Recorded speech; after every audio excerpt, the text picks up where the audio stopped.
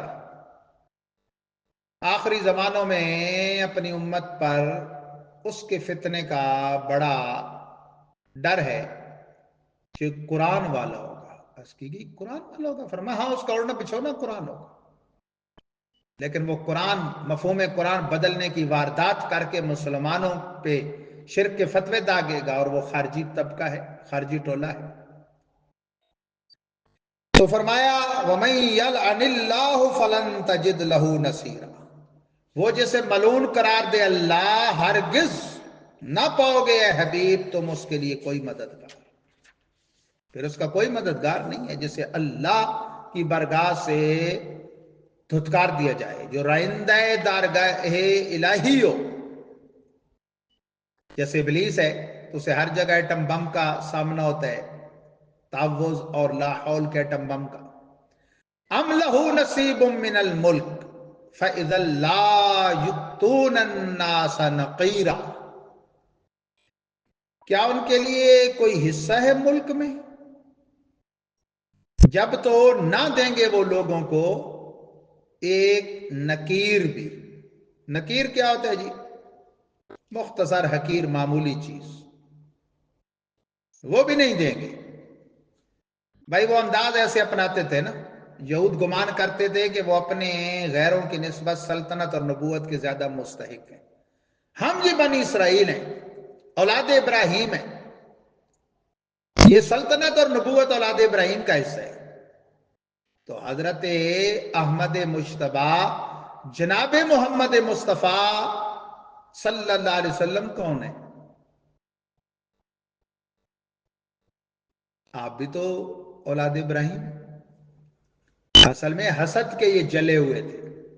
یہ کہتے تھے کہ اولاد ابراہیم کے جو دو گروہ ہیں، بنی اسرائیل اور بنی اسماعیل، اب یہ حضرت ابراہیم کی اولاد بنی اسرائیل میں حضرت اسحاق کے بیٹے حضرت یعقوب سے جو سلسلہ چلا ہے، ان سے لے کے حضرت عیسیٰ روح اللہ تک تواتر سے نبوت چلی آ رہی تھی، تو اب یہ بنی اسماعیل میں کیوں منتقل ہو گئی؟ یہ تو اللہ کی عطا ہے، یہ رسالت تو اس کا کرم اور اس کی دین اور اس کا تحفہ ہے، تو وہ جسے منصب نبوت اور رسالت سے نوازے. تمہاری یہاں کیا مرضی چلنی. تو اللہ تعالیٰ نے جب اپنے حبیب، ہم دکھیا دلوں کے طبیب صلی اللہ علیہ وسلم کو تاجدار ختم نبوت بنا کر جلوہ فرمائی ان کی، یہ جل بہنٹ ہے. قرآن فرماتا ہے کیا ان کا کوئی حصہ ہے ملک میں، بادشاہت میں؟ فَإِذَا اللَّهُ يُؤْتُونَ النَّاسَ نَكِيرًا، ایسا ہوتا بھی نہ تو یہ ایسے کنجوس مکھی چوس ہیں، اب تو یہ غربت کے مارے ہوئے ہیں، بادشاہت بھی ہوتی انہوں نے نکیر بھی نہیں دینا تھا. عیسائی بھی گمراہ ہیں، یہود بھی، لیکن ان میں فرق ہے. یہود کو مغضوب قرار دیا گیا، ان کو ضالین. فاتحۃ الکتاب میں یہ جو آیا ہے کہ ہمیں صراط مستقیم چلا، انعام یافتہ لوگوں کی راہ، اور مغضوب اور ضالین کی راہ نہ چلا. بیضاوی شریف اور تفسیر جامع ترمذی میں یہ حدیث موجود ہے کہ مغضوب سے مراد یہود اور ضالین سے نصارہ ہے. گمراہ یہ بھی ہے، وہ غضب یافتہ ہیں. کیوں؟ یہ بظاہر اللہ کے نبی حضرت عیسیٰ روح اللہ کی محبت میں گمراہ ہوئے، جو غلط تھی. ان کو وہ بنایا جو ان کا منصب نہیں تھا، خدا اور خدا کا بیٹا، لیکن ان سے دعوت نہیں کی، اپنے طور پہ محبت جتلائی. اور یہود نے ان کے ساتھ بدبختی کے طور پہ وہ دعوت کی، الیاذ باللہ، ان کو اپنے طور پہ وہ سولی چڑھایا اور ان کی پاکیزہ ماں پہ تہمت باندھی. تو گمراہ ہونے کے ساتھ ساتھ غضب میں بھی گرفتار ہوئے. ان کو دنیاوی ملک مل گئے، وہ اس سے بھی محروم ہے. اب اس خطے کو حاصل کرنے کے لیے آج دیکھیں وہ کیا بربریت پپا کر رہے ہیں. یورپ کے بعض محلوں میں نصارہ کے یہ رہتے ہیں یہود، لیکن باقاعدہ ان کے پاس اسٹیٹ کوئی نہیں. اسرائیل کو بھی دھونس سے انہوں نے بنایا، یہاں سے لٹ پٹ کے گئے تھے یہ، لیکن مسلمانوں کی نا اتفاقی اور عدم تدبیر نے ان کو شہ دکھائی. اللہ تعالیٰ ان کا بیڑا غرق کرے. قرآن فرماتا ہے یحسدون الناس علی ما آتاہم اللہ من فضل، کیا وہ حسد کرتے ہیں لوگوں پر اس چیز پر جو اللہ نے ان کو اپنے فضل سے عطا فرمایا. ایمان والوں کو دولت ایمان، مصطفیٰ جان رحمت کے صدقے، طرح طرح کی نعمتیں. فقط آتینا علی ابراہیم الکتاب والحکمت وآتیناہم ملکا عظیما، تو تحقیق عطا فرمائی ہم نے آل ابراہیم کو کتاب اور حکمت، اور عطا فرمایا ہم نے ان کو ملک عظیم. اللہ تعالیٰ نے تو نسل ابراہیم میں حضرت یوسف، حضرت داؤد، حضرت موسیٰ، حضرت عیسیٰ علی نبینا وعلیہم الصلوۃ والسلام کو کتاب، سلطنت یہ عطا فرمائی. حضرت یوسف کو سلطنت عطا فرمائی، حضرت عیسیٰ روح اللہ، حضرت موسیٰ کلیم اللہ، حضرت عیسیٰ روح اللہ کو کتاب عطا فرمائی، حضرت داؤد کو بھی کتاب عطا فرمائی. یہ اولاد ابراہیم پہ اللہ کی عطا ہے، لیکن یہ حسد کرتے ہیں. کیا بنی اسماعیل کو نعمت کیوں ملی؟ بھائی وہ تو حضرت اسحاق کے بڑے بھائی جان ہیں. پیغمبر خدا حضرت ابراہیم جن کی آل ہونے کے تم مدعی ہو، ان کے خلف اکبر تو وہ ہیں، حضرت اسحاق تو ان کے خلف اصغر ہیں. ان کی نسل پہ ہونے پہ اتراتے ہو. تو حضرت ابراہیم سے جو دوسرا گروہ چلا ہے اس کا کیوں تم انکار کرتے؟ یہ کمال ہٹ درمی اور بغض کے علاوہ ان کا کچھ نہیں تھا. قرآن فرماتا ہے فَمِنْهُمْ مَنْ آمَنَ بِهِ وَمِنْهُمْ مَنْ صَدَّ عَنْهُ. کچھ تو ان میں سے وہ ہیں جو مان گئے، ایمان لے آئے، اور کچھ وہ کہ جو رکے رہے. وَكَفَى بِجَهَنَّمَ سَعِيرًا. جہنم کافی ہے دہتی ہوئی آگ. یہودیوں میں سے بعض ایمان لائے. عبداللہ بن سلام تو بڑے متباہر عالم یہود تھے اور پھر شرف صابیت سے نوازے گئے. حضرت فاروق اعظم نے ان سے پوچھا نا کہ قرآن فرماتا ہے کہ بھائی یہ اپنی آل اولاد سے بھی زیادہ حضور کو پہچانتے ہیں اہل کتاب، تو یہ بات کیسی ہے بھائی، تم کیا کہتے ہو؟ کہتا ہے یہ بات ٹھیک ہے، بیویوں کے بارے میں، عورتوں کے بارے میں تو شبہ ہو سکتا ہے نا، لیکن سرکار کو دیکھ کے ہمیں کوئی شبہ نہیں رہا تورات کی روشنی. حضرت فاروق اعظم نے خوشی سے سر کا بوسہ لیا. یہ بوسہ سنت ہے صحابہ کی، دینی خوشی کی بنا پر. اللہ. اور کعب الاحبار بڑے عالم یہود کے شرف تابعیت سے نوازے گئے.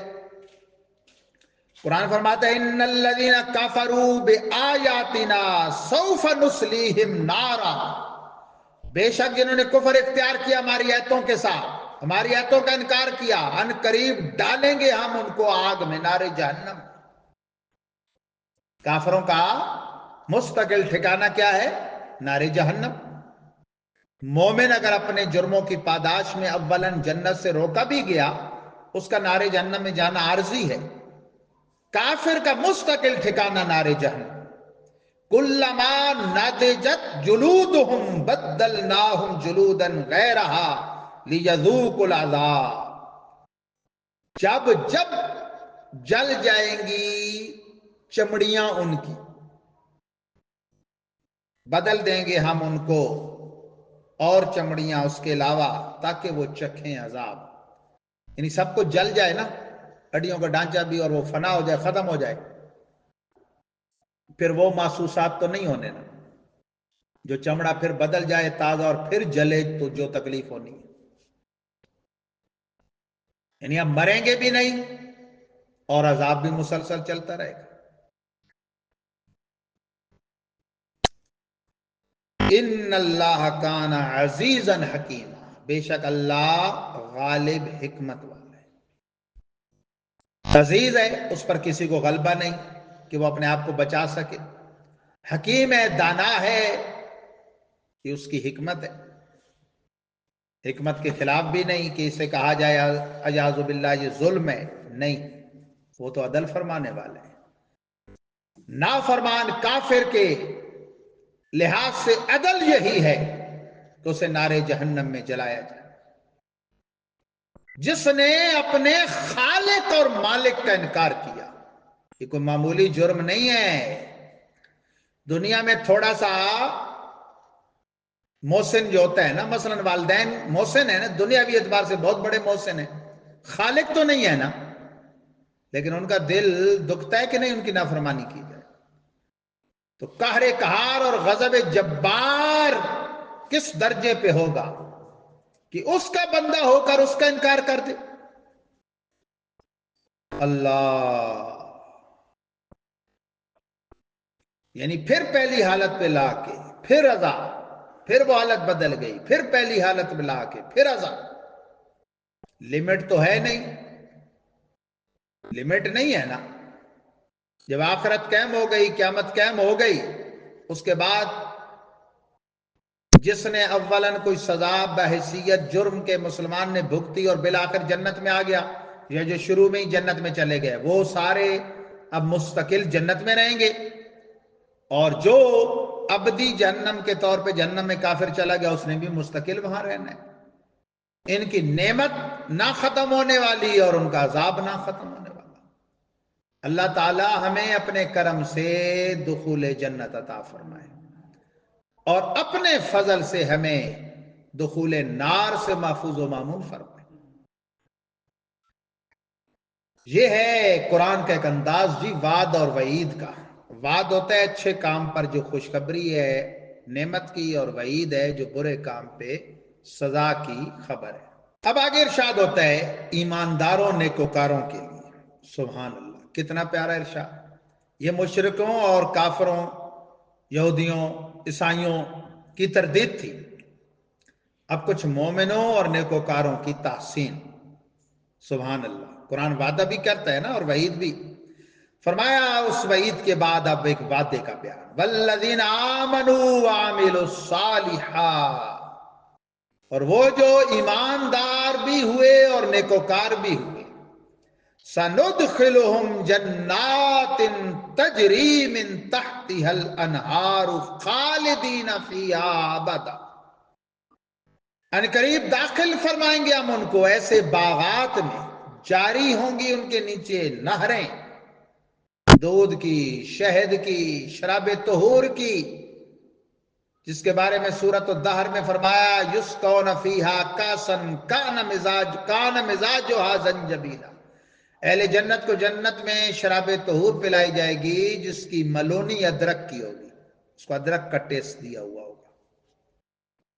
اگرچہ عالم بالا کی کوئی شے عالم اسفل کے برابر نہیں، لیکن جانی پہچانی چیز کا کیوں ہوگا؟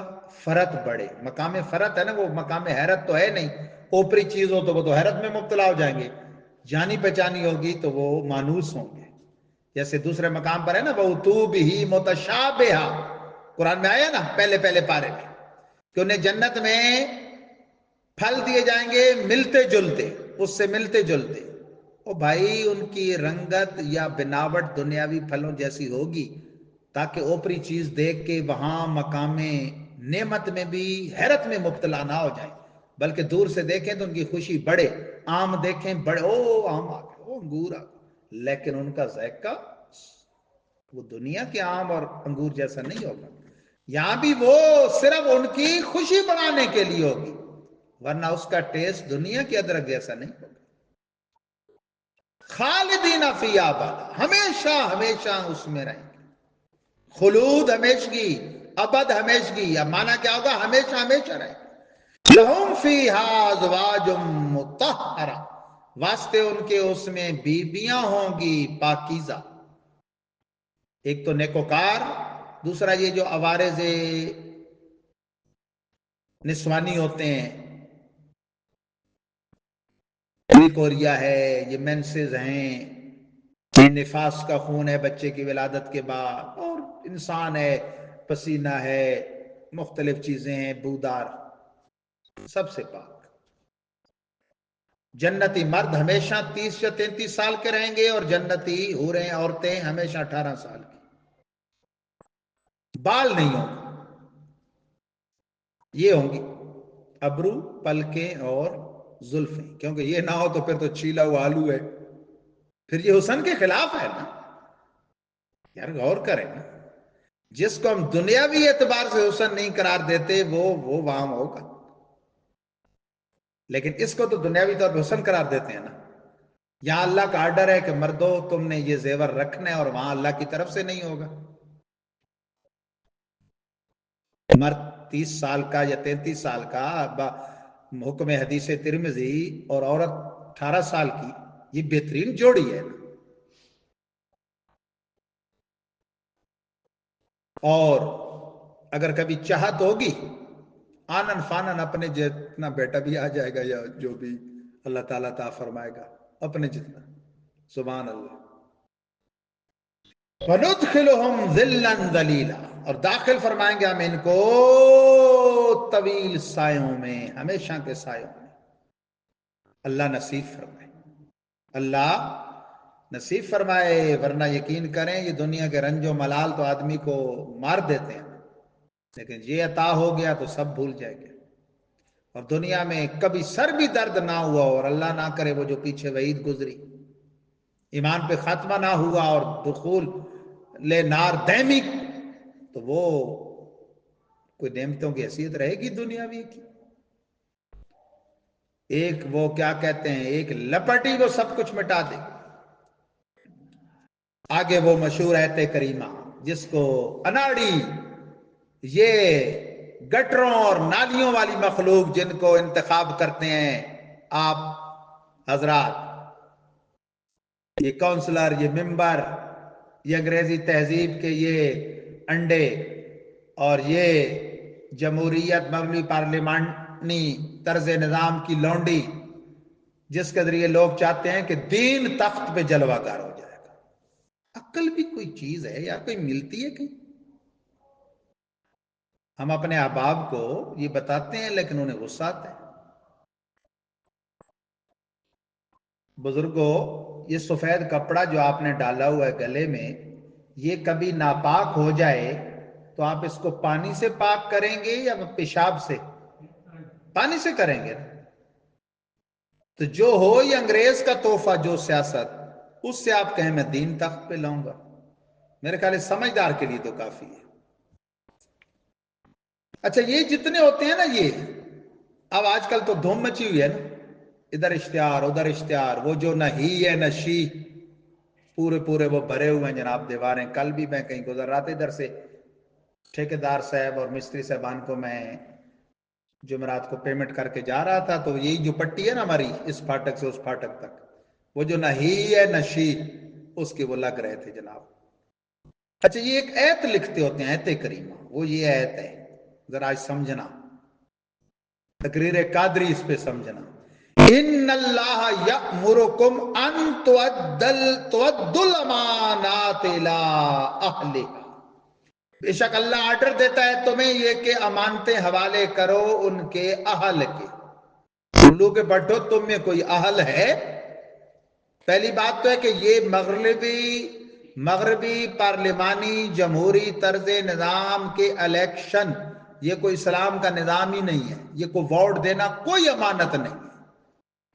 اہل الرائے کی رائے ہوتی ہے خلافت میں، خلیفہ منتخب کرنے کے لیے۔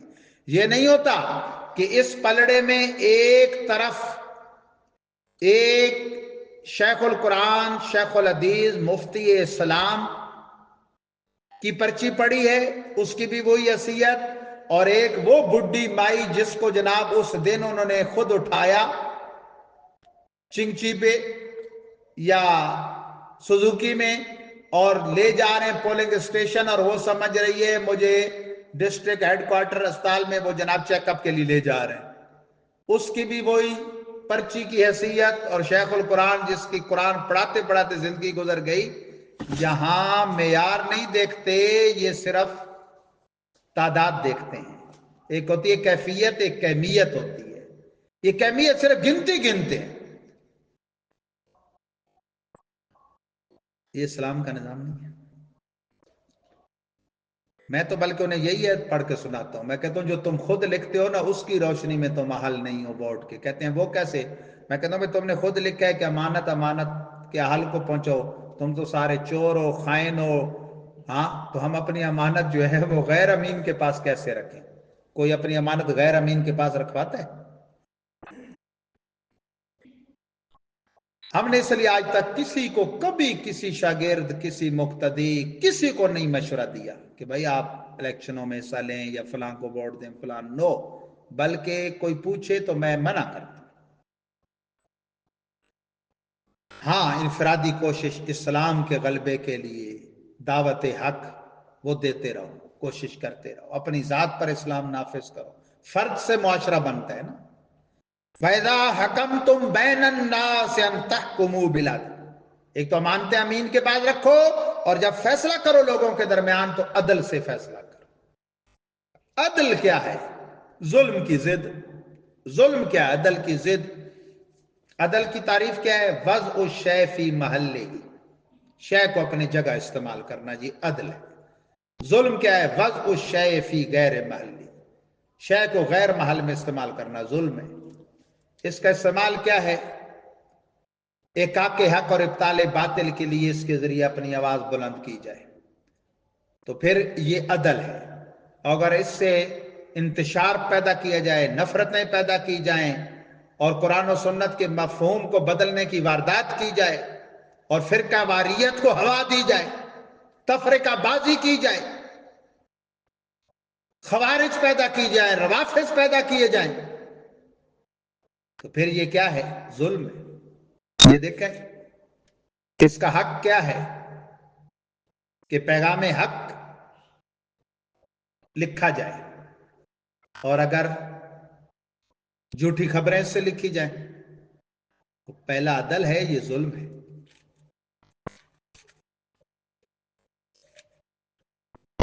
بچے ہیں، اولاد والے کے لیے مثال دے رہا ہوں، بچے ہیں ان کو اچھی اسلامی تعلیم و تربیت دی جائے تو یہ عدل ہے، اور انہیں صرف جناب مغربی تعلیم دی جائے اور لارڈ میکالے کا وہ انہیں سلیبس پڑھایا جائے اور اسلامی تربیت نہ دی جائے، یہ ظلم۔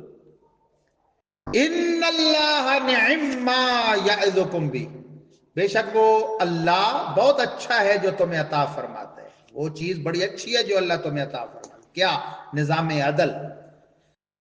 عدل قائم ہو جائے نا، سارا نظام سیدھا ہو جائے۔ ان اللہ کان سمیعا بصیرا، بے شک اللہ بہت سننے والا، بہت دیکھنے والا ہے، خوب سننے والا، خوب دیکھنے والا ہے۔ نظام ایسے ہو گئے، ظلم کتنی آگ لگاتا ہے۔ صرف بادشاہ آیا نا باغ میں، بچے کو کہا، اس نے ایک انار توڑ کے دیا، پسند آیا، دل میں کھوٹ پیدا ہوا کہ سارا ہتھیال ہوں، دوسرا انار اب مانگا نا، وہ میٹھا نہیں نکلا، پھیکا تھا۔ ویسے انار میرا میٹھا تو ہوتا ہی نہیں، انار اور انگور بھی لوگ میٹھا ڈھونڈتے ہیں، اور مالٹا، حالانکہ وہ کھٹ میٹھے پھل ہیں۔ مجھے بڑی ہنسی آتی ہے جب وہ کہتے ہیں نا انار میٹھا نہیں ہے، بھئی انار تو میٹھا پھل ہے ہی نہیں بنیادی طور پہ، کھٹ میٹھا ہے نا۔ انگور میٹھا نہیں ہے جی، مالٹا میٹھا نہیں ہے، وہ مالٹا نرا میٹھا ہو کیسے سکتا ہے؟ اچھا، تو وہ بدلا تیسرا، چوتھا، پھر اس نے نا وہ نیت جو کھوٹ پیدا ہوا تھا نا وہ ختم کر دیا، اب چکھا پھر پہلے کی طرح۔ کہتے ہیں یار یہ بچے یہ کیا مسئلہ ہے، وہ پہلا بڑا زبردست تھا اور یہ بھی اور یہ بیچ۔ اچھا نا، بچوں کی زبان سے بعض اوقات حاطف غیبی بولتے ہیں۔ بچہ کہتے ہیں لگتا ہے ہمارے ملک کے بادشاہ کی کوئی نیت گڑبڑ ہو گئی تھی، وہ بادشاہ وہی تھا جو یہ سوال کر رہا تھا اور وہ جو چیک کر رہا تھا۔ سمجھ آئی؟ عدل اتنی شان والی چیز ہے اور ظلم اتنی نقصان والی چیز ہے۔ یہ امانتیں ہوتی ہیں، سرکار نے اس کا بڑا لحاظ کیا۔ فتح مکہ کے دن سرکار نے سبحان اللہ جب بیت اللہ میں داخل ہوئے تو عثمان بن طلحہ بن ابو طلحہ، جن کے پاس موروثی طور پر کعبے کی چابیاں آ رہی تھیں، ان سے چابیاں لے لیں اور پھر بیت اللہ کے پار اس آیت کی تلاوت کرتے ہوئے آئے اور عثمان کو طلب کر کے انہیں چابیاں عطا فرما دی۔ امانت کو امانت والے تک پہنچانے کی صداقت کو دیکھ کر عثمان مشرف ایسے انہی کے پاس رہی۔ سرکار نے فرمایا کوئی ظالم کے سوا تم سے کوئی نہیں لے گا۔ چلتی آئیں، آج تک چلتی آئیں، یہ نجدی تسلط سے پہلے اسی خاندان کے پاس تھی، ان بدبختوں نے چھین لی۔ جیسے ترکوں سے خدمت حرمین طیبین چھین لی اور وہ اس لیے پیچھے ہٹ گئے کہ حرمین طیبین میں گولی نہ چلے، پھر ان ظالموں نے جنت الملا اور جنت البقیع کے مزارات کو شہید کر دیا، حتیٰ کہ گنبد خضرا ان کی پلان میں شامل تھا بدبختوں کے۔ ایسے ظالم لوگ ہیں یہ لال رومال والے، ہر یہود پونا کہہ لیں میاں والی کی زبان میں، ہر یہود پونا ان میں موجود ہے۔ ان کے عقد میں یہودی عورتیں اور یورپ والوں سے کئی ہاتھ آگے عیاشی اور فحاشی اور اوریانی ان میں موجود ہے۔ اوپر کے ان کے جبے کبے ہوتے ہیں مردوں کے، اور عورتوں کے وہ برقے، اور اندر سے یہ بالکل ننگے ہوتے ہیں۔ اور اب تو جرا شراب خانے اور جناب جوئے اور حرم میں بیٹھ کے وہ لڑکیاں تاش کھیل رہی ہیں، اللہ یعذ باللہ۔ آخری آیت کریمہ ہے اس رکوع کی اور اینڈ ہے، فرمایا یا ایھا الذین آمنوا اطیعوا اللہ واطیعوا الرسول واولی الامر منکم۔ یہ مسئلہ بھی سمجھنے کا ہے بھائی، یہ مسئلہ بڑا سمجھنے کا ہے۔ اس کو پیش کر کے بعد لوگ گمراہ کرتے ہیں کہ قرآن کہتا ہے اللہ رسول اور حاکم کی اطاعت کرو، تو یہ مولوی حاکموں کی بات نہیں مانتے، حکومت کی بات نہیں مانتے۔ قرآن فرماتا ہے ایمان والو اطاعت کرو اللہ کی اور اطاعت کرو رسول کی اور حکومت کی، تم میں سے دو باتیں، ایک تو اطاعت خدا کا ذکر کیا تو اطیعو الگ سے فرمایا، اطاعت رسول کا تو اطیعو الگ فرمایا، لیکن اولی الامر منکم سے پہلے اطیعو الگ نہیں ہے، وہی اطیعوا الرسول و اولی الامر منکم۔ علماء مفسرین فرماتے ہیں حاکم، سردار، سردار دو جہاں کے قدموں سے لپٹا ہوا ہو تو پھر اس کی اتباع کرو۔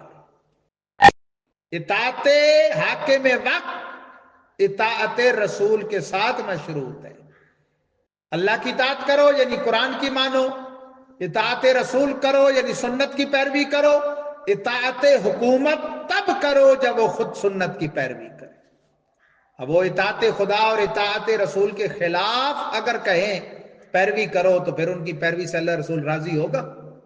وہ کہیں جی سپیکر اتار دو اللہ کا پیغام کہیں نہ جائے، وہ کہیں جناب مسجدیں بند کر دو کوئی نماز پڑھنے نہ آئے، کوئی جمعہ نہ پڑھنے آئے، وہ کہیں جناب ہم یہود و نصارہ کے ہاتھ میں ہاتھ ڈالیں جپیاں پپیاں اور کوئی نہ بولے، نو۔ وہ کہیں کہ وہ تاجدار ختم نبوت کی ختم نبوت پر ڈاکہ زنی کریں، کوئی نہ بولے۔ وہ کہیں کہ وہ مرزائیوں کی حمایت کریں اور کوئی نہ بولے، پھر ایسی اطاعت تو جہنم میں جھونکنے والی۔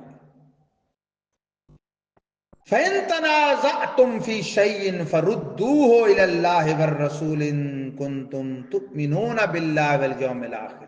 آیت کریمہ کے اگلے حصے نے خود جواب دے دیا۔ بس اگر باہم تنازع ہو تم میں کسی چیز کے اندر جھگڑا ہو جائے تو لوٹاؤ اس چیز کو اللہ اور اس کے رسول کی طرف، اگر تم اللہ پر اور آخرت پر ایمان رکھتے۔ عوام میں اور حکمرانوں میں اختلاف ہو جائے تو بات تو وہ ماننی ہے جو اللہ رسول کی بات ہے، اسے قرآن و سنت پہ پیش کرنا ہے۔ جس کا موقف قرآن و سنت کے مطابق ہو اس کو لینا ہے۔ فرمایا اگر اللہ اور آخرت پر ایمان رکھتے ہو تو پھر اسے کس پر پیش کرو جھگڑے کو؟ قرآن و سنت پہ۔ لوگ کیا کرتے ہیں ہمارے معاشرے میں؟ محلے کے چنے ہوئے جاہلوں کو بٹھا دیں گے، بابوں کو، یہ فیصلہ کریں گے جی جنہوں نے ایک دن بھی قرآن و سنت کے علم کا منہ نہیں دیکھا، اور ان کا پیمانہ فیصلہ کیا ہوگا، میزان کیا ہوگا، ترکڑی ترازو جو ان کی عقل میں آئے، الٹا سیدھا۔ ایسا نہیں ہوتا یار۔ پنچایت بنانی ہے تو وہ ان اہل علم پر ہو جو قرآن و سنت کے علم جاتے ہیں۔ مسلمانوں کے مابین تو جو بھی معاملہ ہے اس کی کیا ہے، اس کا فیصلہ تو قرآن و سنت کے مطابق ہے، تو وہ فیصلے۔ ذالک خیر واحسن تاویلا، ایمان والو یہ بہتر ہے اور یہ سب سے اچھا انجام ہے اور اچھی تعویل ہے۔ پروردگار عالم کے فضل و کرم سے 5ویں پارے کا 5واں رکوع ختم ہوا۔ اللہ تعالیٰ اسے قبول فرمائے اور آئندہ اسی ترتیب سے جس طرح یہ نظام چل رہا ہے پروردگار عالم ہم سب کو یہ ترجمہ اور تفسیر کا سلسلہ سننے سنانے کی توفیق عطا فرمائے۔ اس وقت اسلامیان پاکستان پہ بڑا مشکل وقت ہے۔ ایک کتا ہوتا ہے نا کہ اسے کوئی پتھر مارے یا چھیڑے تو پھر وہ کاٹتا ہے، تو اس سے ہر ایک کو خطرہ نہیں ہوتا نا، صرف اسے ہوتا ہے بھائی جس کا ہو کہ بھائی یہ خامخواہ چھیڑے گا۔ کتا جب بولا ہو جائے نا، بولا ہلکا کہتے ہیں، بھائی ہلکا ہو گیا بولا، تو پھر کسی کو بھی پڑ سکتا ہے۔ اس وقت گورنمنٹ آف پنجاب بولی ہو چکی ہے، کیونکہ اسرائیل کو یہ تسلیم کر چکے ہیں، ان کے ہاتھ میں ہاتھ دے چکے ہیں۔ انہیں پتہ ہے کہ پاکستانی مسلمان خاموش نہیں رہ سکتے، بولے ہو چکے ہیں، مسجدیں بند کرو جی، مدرسے بند کرو جی، 10-10 ہزار، پھر کہا جی 25-25 ہزار دو جی مولویوں کو، اور ان سے فارم فل کرو، بھائی جو جناب حکومت کہے گی لبیک۔ اللہ کی رحمت ہے ابھی تک اتنا ایمان کی حرارت اور اتنی غیرت موجود ہے اہل علم بالخصوص ہمارے بر صغیر کے مسلمانوں میں اور علماء میں، الحمدللہ۔ میں کہتا ہوں 25 ہزار پہ شہباز شریف کو میں جوتے پالش کرنے والا بھی رکھنا پسند نہیں کروں گا۔ ہم ان سے 25 ہزار لیں گے کیا؟ 25 ہزار دے کے بھی ہم رکھیں گے تو کوئی بندے کا پتر رکھیں گے، ایسے خبیث کو ہم جوتے پالش کرنے والا بھی نہیں رکھیں گے۔ مجھے کہا جائے نا بھئی یہ لیٹرینوں کی صفائی پہ لگا دیں اس کو، تو میں کہوں گا نہیں یار یہ خبیث ہے، یہ اس لائق بھی نہیں کہ مسجد شریف کی لیٹرینیں صاف کرے، تو بندے کا پتر ڈھونڈو۔ کیوں؟ قرآن اور سنت غیرت سکھاتی ہیں، غیرت، تو ہم ان کے منہ پہ مارتے ہیں ایسی آفر کو، اور ہم اپنے دوستوں کو بھی یہی پیغام دیتے ہیں کہ یہ تمہیں خریدنا چاہتے ہیں، ان کی بدبختی میں نہ آنا۔ اللہ تعالیٰ ہم سب کا حامی و ناصر ہو۔ وآخر دعوایا ان الحمد للہ رب العالمین، وما توفیقی الا باللہ۔